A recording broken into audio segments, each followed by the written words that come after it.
na.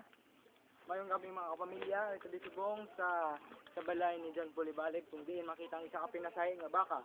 Ang baka nga priyas sa ni Donald. O mga mabiyan interviewon, baka.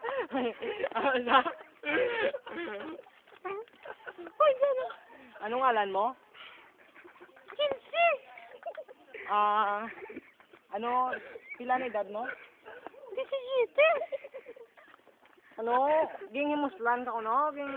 Ging rape ka ko no? Oo, ginayip ko ni Barbie. Ginayip ko ni Barbie. Ging rape ka ko no? Huwag isayad to, ba't yan kang suspect sa pagkamatay ni Bordy? Interview sa lugat, Chelsea. Ano naman, dali din. Anong simo ni Bordy? Buloy ako sa putay. Limunoy ako sa putay.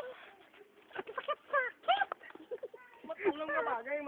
Amuyad to ang aton nga panig kay Chelsea. Pakita sa camera. Amo to ang paghimulos ni Bordy. Sige, pakita sa camera. Di ka mo dyan sa kilid. Kagamo na yung suspect. Sa pag-dede kayo tulok. Doko lang ba? Di ka lang. Interview ka. Palapit lang, interview ko. Kagamo na doon suspect ni Doc. Aming suspect nga nag-kiss. Kinakaduli. Hag magabalik kita. Ini ang balita. Ini ang arangkada. Ang trip mo kong aga.